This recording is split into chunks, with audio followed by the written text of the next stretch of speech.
जानते होंगे।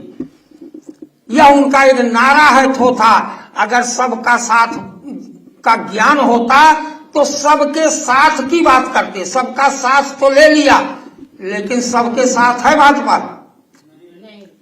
जब सबके साथ नहीं है तो सबका साथ किस बात का लेने के लिए?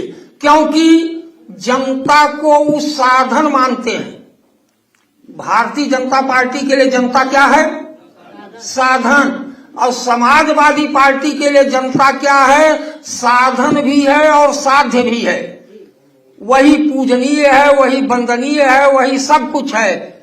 भाई भाजपा के लिए जनता सीढ़ी हो सकती है, सीढ़ी से छत पर चढ़ गए, साधन का काम खत्म। फिर जरूरत पड़ेगी 5 साल बाद तो सीढ़ी देखेंगे कहाँ है, लगा करके फिर ऊपर चले जाएंगे।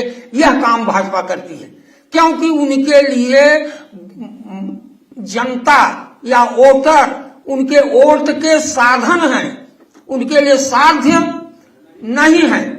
और समाजवादी नीति के अनुसार जनता या वोटर हमारे लिए साधन भी है और साध्य भी है। हमें साधन के रूप में, लेकिन हम मानते नहीं, साधन वह जनता है। हमेशा जनता साध्य होती है। अपने नेता के पूर्व कार्यक्रमों को अगर आप देखें, कितना क्लियर कंसेप्ट सबके लिए।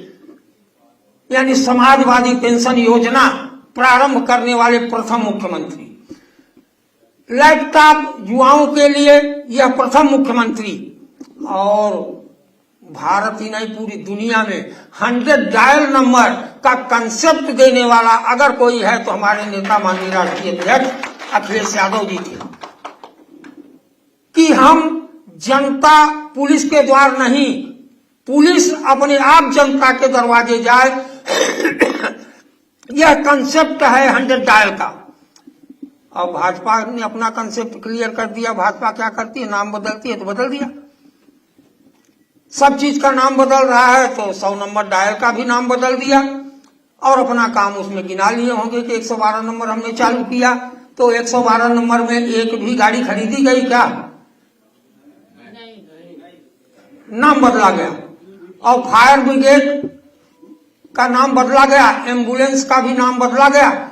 लेकिन कोरोना काल के लोगों पीड़ितों से पूछ लीजिए, हाँ, एक भी एम्बुलेंस, कई बार हम लोगों ने परीक्षा लेने के लिए डायल किया तो ये खबर आया कि गाड़ी में डीजल नहीं है, अगर आप डीजल की व्यवस्था करें तो गाड़ी आ सकती है।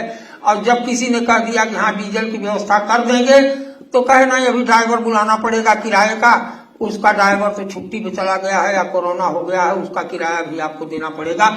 तमाम उदाहरण ऐसे आए जहां 10-20 हजार लेकर के तब एम्बुलेंस गया, जो एम्बुलेंस सेवा माननीय जी ने निःशुल्क शुरू कर दिया था।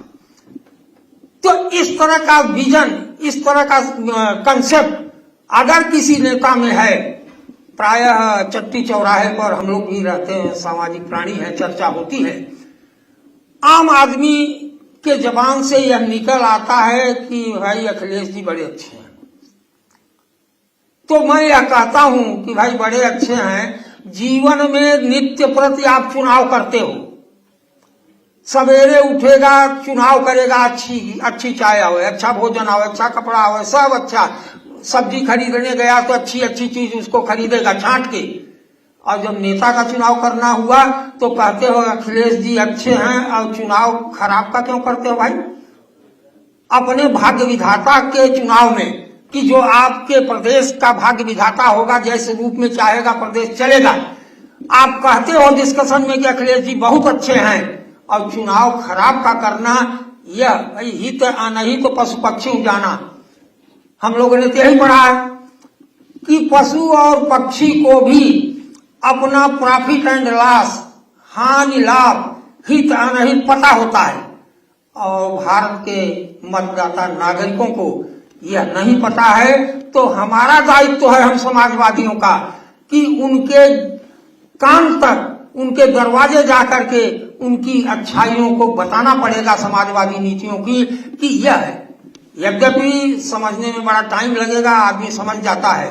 अब समझना लोगों ने प्रारंभ कर दिया है, जनता ने मन बना लिया है।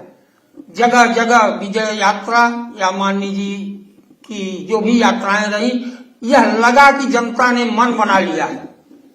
और जब जनता ने मन बना लिया है तो हम समाजवादियों का यह नैतिक दायित्व है। अभी कल या परसों भी हम बात कर रहे थे शिक्षकों से, हमने कहा भाई शिक्षक बहुत बड़ा पद है, आर्थिक दृष्टि मत आंकिए, शिक्षक वैचारिक दृष्टि से बड़ा समृद्ध है, सामाजिक दृष्टि से सर्वसंपन्न है। हजारों हजार शिक्षक, हजारों हजार विद्यार्थियों के पास उसका खजाना है, वहां जा सकता है और उसमें मांग सकता है, गुरुदक्षिणा के रूप में, व्यवहार के रूप में, संपर्क के रूप में। इसलिए हमने नारा भी दिया कि शिक्षक चला शिष्य के द्वार। और हम शिक्षक अगर शिष्य के दरवाजे पर जाकर उसके अभिभावक को कन्विंस कर लें, शिक्षक आपका शिष्य तो आपका है, और मुख्य रूप से माध्यमिक शिक्षा का यह दायित्व है। कक्षा 12 के सभी छात्र वोटर हुए हैं नए नए, कक्षा 11th के और 12th के जितने भी छात्र हैं वो 18 साल पार कर गए हैं और वो अभी नए नए वोटर हैं। और उस नए वोटर से जाकर गुरुदक्षिणा में उसका पहला वोट मांगना अगर शिक्षक प्रारंभ कर दे तो 3/4 बहुमत से आपकी सरकार बनेगी।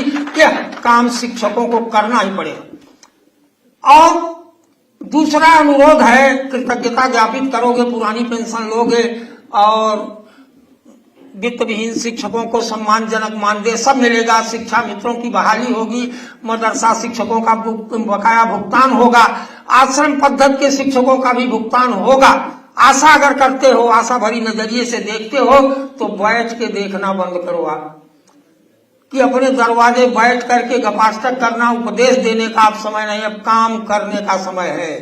उठो, जागो और लक्ष्य प्राप्त करने तक रुको नहीं। स्वामी जी ने कहा उत्तिष्ठत जागृत प्राप्त वरान न बोधत। जब तक आपको लक्ष्य प्राप्त नहीं हो जाता तब तक आप गतिशील रहो, बने रहो, चलते रहो, चरैवेति के सिद्धांत को जन जन तक पहुंचाते रहो।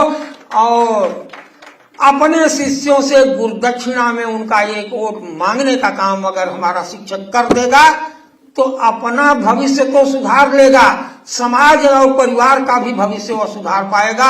यह काम शिक्षक को भी, चूंकि वरिष्ठ शिक्षक हूं, सभी हमारे छोटे भाई के रूप में है, छात्र के रूप में है, विद्यार्थी के रूप में है, बेटे के रूप में है, आज जो सेवारत हैं, क्योंकि हमें तो करीब 15 साल हुआ रिटायरमेंट के, तो हमसे जो भी शिक्षक आज सेवा में है तो कम से कम 20 साल छोटा जरूर है। तो जब इतना छोटा है तो आपको आदेशित भी कर सकता हूं, निर्देशित भी कर सकता हूं, उपदेश भी दे सकता हूं, आदेश भी दे सकता हूं। शिक्षक घर बैठना बंद कर दे, शिक्षक दरवाजे पर जाना प्रारंभ कर दे और जाके अपने शिष्य के यहाँ चाय पियो, उन्हें कन्विंस करो। आपका जाता क्या है? आप बैठ के निरर्थक समय बिताने का वक्त नहीं है, परिणाम सामने है। और 10 मार्च का सूर्योदय भाजपा देख ले, जब 10 मार्च का सूर्यास्त हो तो सूर्य के साथ भाजपा की तंत्र का भी अस्त हो। यह काम करने का क्षमता आप में, क्योंकि सूर्यास्त के पहले पहले तक काउंटिंग हो जाएगी और सूर्यास्त के पहले काउंटिंग हो जाएगी तो रिजल्ट अगर आपके पक्ष में है तो सूर्यास्त 2 वहां दर्शन कीजिए, सूर्यास्त का भी दर्शन कीजिए और शोषकों का भी दर्शन कीजिए कि शोषक का भी अस्त हो रहा है, शोषित समाज अब स्वतंत्र हो रहा है। यह है समाजवादी सोच। हम तो कई बार लिखे भी हैं, जानते भी हैं, आप भी मन लगा के अगर सुन लीजिए, नोट कर लीजिए। विविधताओं से युक्त भारतीय समाज में, क्या कहा हमने? विविधताओं से युक्त भारतीय से, जितनी विविधता भारत में है उतनी दुनिया के किसी देश में नहीं। नाना प्रकार की बोली, नाना प्रकार का वेश, नाना प्रकार की भाषा, नाना प्रकार की जाति, उपजात, प्रजात इतनी है कि पूरा रिसर्च करते जाइए, 5 बाकी ही रहती है। इस पर कई वर्क भी हमने किया है तो कुछ न कुछ बाकी रह जाता है। तो इस विविधताओं से युक्त भारतीय समाज में आवश्यकता किसकी बात है? शांति, सहिष्णुता, परस्पर भाईचारा, सर्वधर्म समभाव के साथ विकास की अवधारणा माननीय श्री अखिलेश यादव जी के नेतृत्व में समाजवादी नीतियों पर चलकर ही प्राप्त हो सकती है। यह कर्तव्य है। फिर रिपीट कर दूं, विविधताओं से युक्त इस भारतीय समाज में अगर भारत में एक रूपता होती तो समाजवाद उतना प्रॉफिटेबल हो सकता था, न हो। लेकिन सैद्धांतिक रूप से समाजवादी सिद्धांत इस विविधताओं से युक्त भारतीय समाज में चाहिए क्या? शांति चाहिए, सहिष्णुता चाहिए, परस्पर भाईचारा चाहिए और सर्वधर्म समभाव बड़ा आवश्यक है देश में इस समय। जिस सिद्धांत को स्वामी विवेकानंद ने स्वीकार किया, यह सर्वधर्म समभाव के साथ विकास की अवधारणा केवल माननीय राष्ट्रीय अध्यक्ष अखिलेश यादव जी के नेतृत्व में समाजवादी नीतियों पर चलकर ही प्राप्त किया जा सकता है। यह कट सत्य है। यह बात, यह सिद्धांत हर पढ़े लिखे लोगों को याद रखना चाहिए और हर शिक्षक को यह सिद्धांत जन जन तक पहुंचाने का काम करना चाहिए। जब यह सिद्धांत जन जन तक पहुंचेगा तब लोगों को, भाई हम उस व्यवस्था में विश्वास करते हैं, शिक्षक रहा हूं, उपदेशक रहा हूं, कि नौजवानों को स्वावलंबी बनाया जाए, नौजवानों को पुरुषार्थी बनाया जाए। 5 किलो आटा के लिए, 5 किलो राशन के लिए लाइन लगाने की जरूरत नहीं है। आप इस हैसियत में बने कि 10 किलो आटा दूसरों को दे सके, और यह काम समाजवादी कर सकता है। इनको नहीं पता, समाज के लोगों को ऐसा कंफ्यूज करते हैं। जब 5 किलो गेहूं देना इन्होंने प्रारंभ किया, हम कहा किसान तो गए काम से, क्योंकि भाई 5 किलो की कीमत कितनी होती है? 18,95। अब आदमी प्रसन्न, और उसके पास कहीं अगर टूटी फूटी स्कूटर होगी, उसका बेटा पेट्रोल पंप पर गया होगा, 3 दिन 1-1 लीटर भराया होगा, तो उसको मिला हो, माने सरकार ने ले लिया 180 रुपए। 60 रुपया 1 लीटर में सरकार ने लिया, 3 लीटर उसने 3 दिन में भराया, तो कितना ले लिया? 180, और उसको दिया 90 रुपए का गेहूं। 3 दिन में ले लिया उतना, उसका दूना। तो इस तरह से माने शोषण की प्रवृत्ति डायरेक्ट इनडायरेक्ट जितना भाजपा जानती है उतना कोई जानता नहीं, और उसी का परिणाम है। भाई यहाँ हजारों करोड़ लेकर के लोग मालामाल विदेशों में घूम रहे हैं, और किसी ने अगर एक भैंस लोन पर ले लिया है, किसान ने अगर एक गौ लोन पर ले लिया है, तो उसके खिलाफ आरसी कटती है और 14 दिन जेल में डाल दिया जाता है। कोई कहने वाला नहीं कि ये जो बड़े बड़े लोग चले गए हैं, जिनके नाम पर सरकार ने वोट लिया कि देश का काला धन लाएंगे, काला धन आया होगा कि नहीं आया? और सबको जो है कितना दे देंगे? 15 लाख। तो भाई क्या किया? आया कि नहीं? का जब सारी करेंसी वापस आ गई, आप बताइए, दे दिया। क्या दिया? कि जितनी करेंसी छपी थी उसका 99.7% वापस आ गया। तो इसका मतलब सारी करेंसी आपकी आ गई। अब जब सारी करेंसी आ गई तो ब्लैक मनी बाकी है का? हाँ, तो अभी सही कहा है आपने। हर जिले में एक नहीं 2-2 भाजपा कार्यालय बने, एक संघ का जिला कार्यालय और एक भारतीय जनता पार्टी का। और इनका हेड ऑफिस तो आप देखे होंगे, हम सड़क से देखे हैं, वहां जाने का मतलब नहीं है, दीनदयाल उपाध्याय मार्ग पर। तो सारी पूंजी और सारी एनर्जी संकलित करके उसको माध्यम बना करके, शोषण का माध्यम बना करके, जनता को गुमराह करके, इलेक्शन में कुछ किसान निधि बढ़ा करके, 5 किलो की जगह 10 किलो अनाज बढ़ा करके वोट लेना और 5 साल उनका शोषण करते रहना, यह भाजपा जानती है। मित्रों, जनता तक यह पहुंचाना है कि समाजवादी बनो, नेक इंसान बनो, मानवतावादी बनो।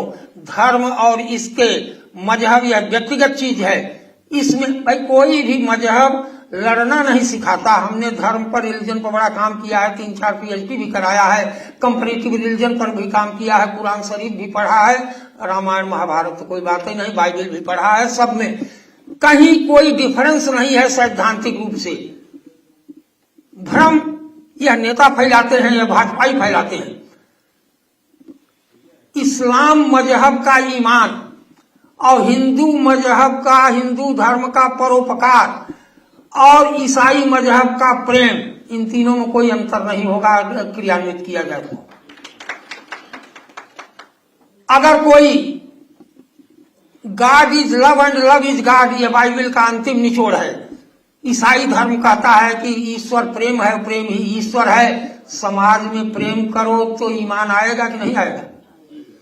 समाज में प्रेम करो तो परोपकार आएगा कि नहीं आएगा? आएगा।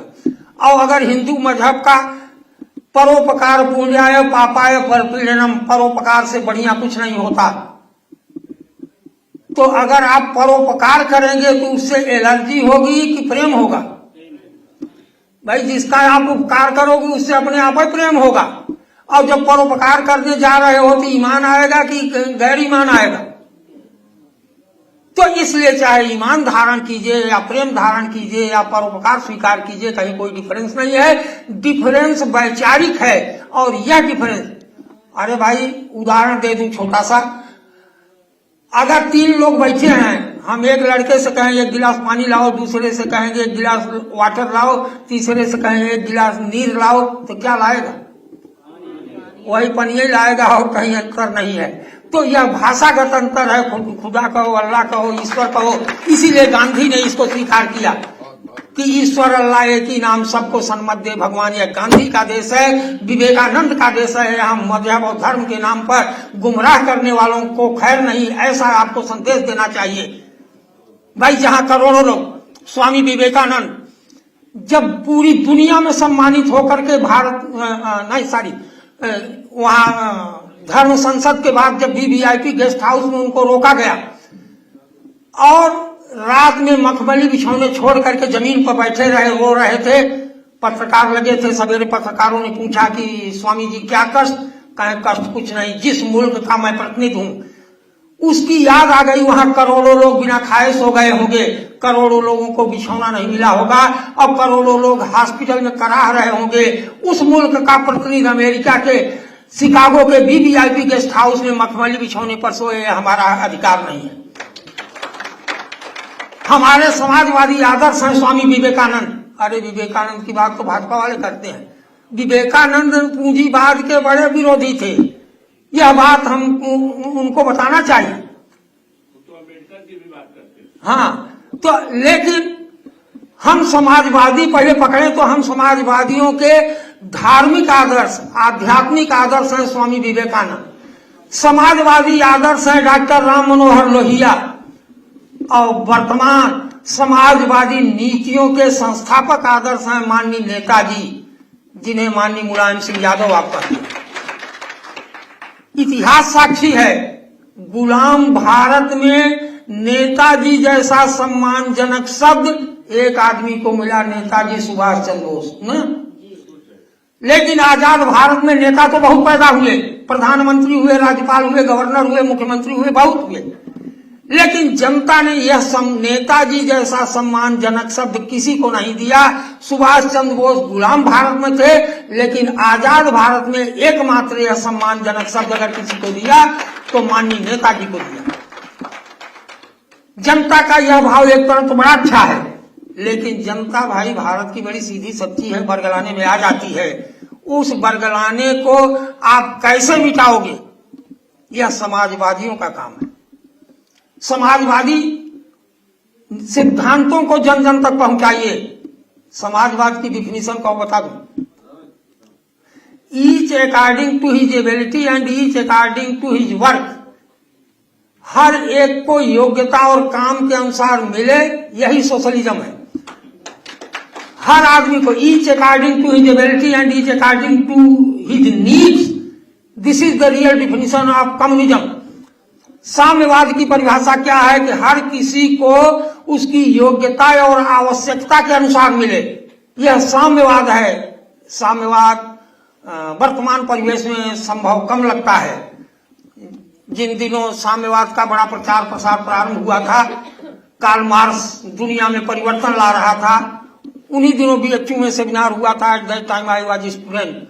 हमने अंत में कहा था कि वह समय आएगा कि साम्यवाद मर जाएगा और फ्लरिश करेगा समाजवाद। और यही बात धीरे धीरे आप देखिए साम्यवाद सिकुड़ रहा है।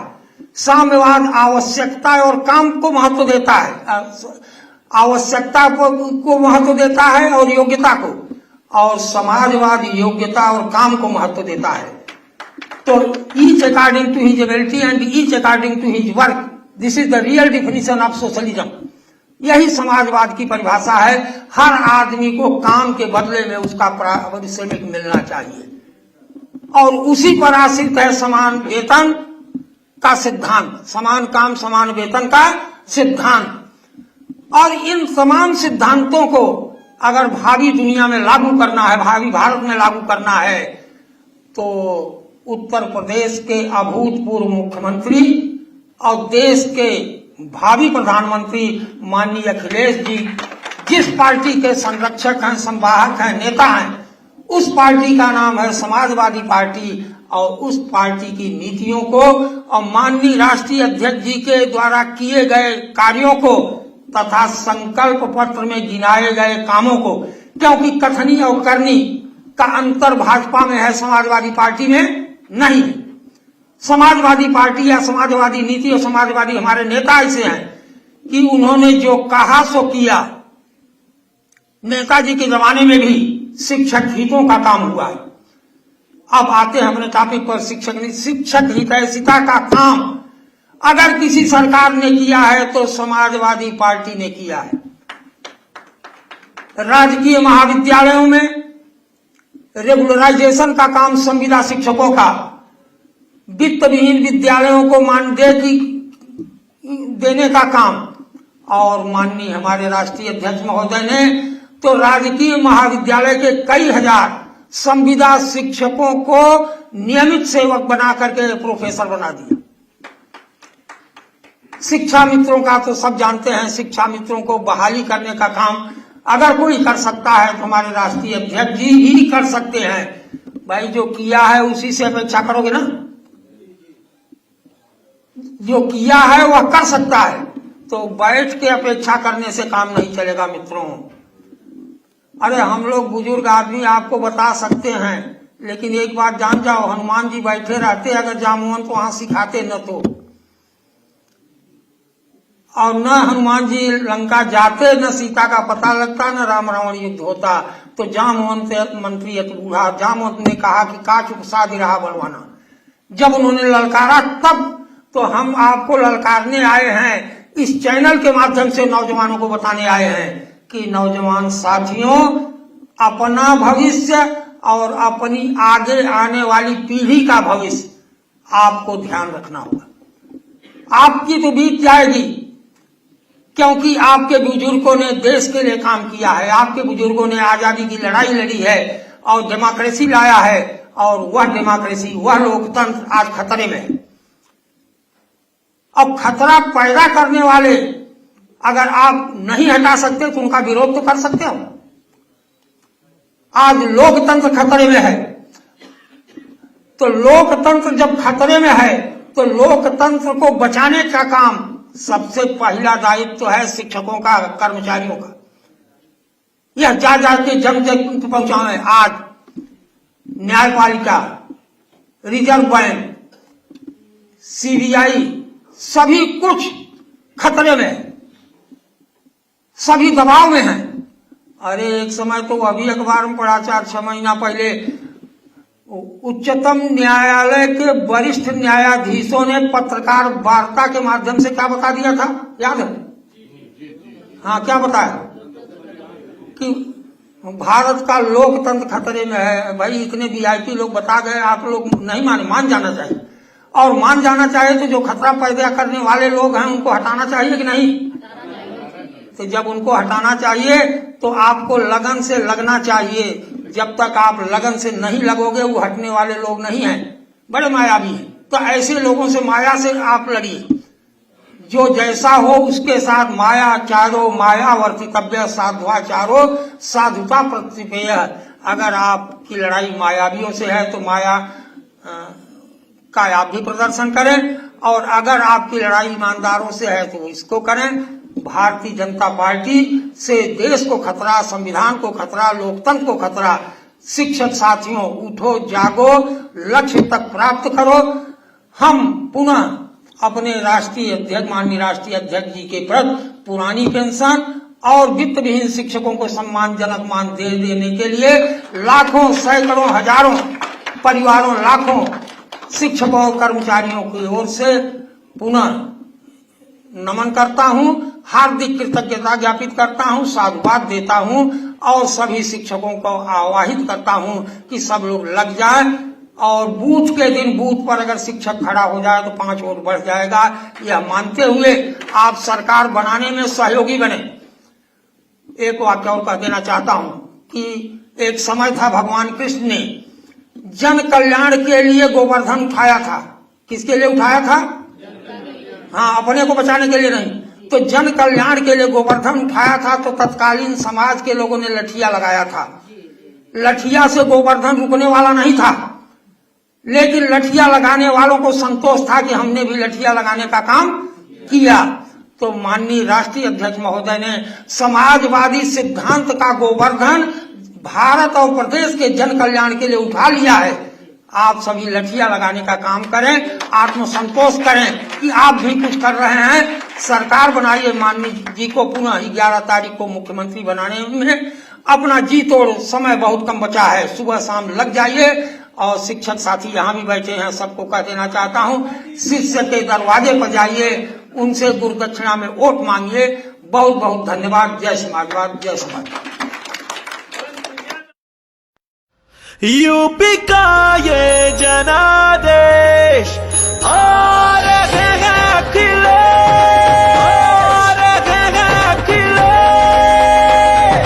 नई हवा है, नई सपा है, नई हवा है। बड़ों का हाथ, युवा का साथ। नई हवा है, नई सपा है, नई हवा है, नई सपा। 22 में बाइसिकल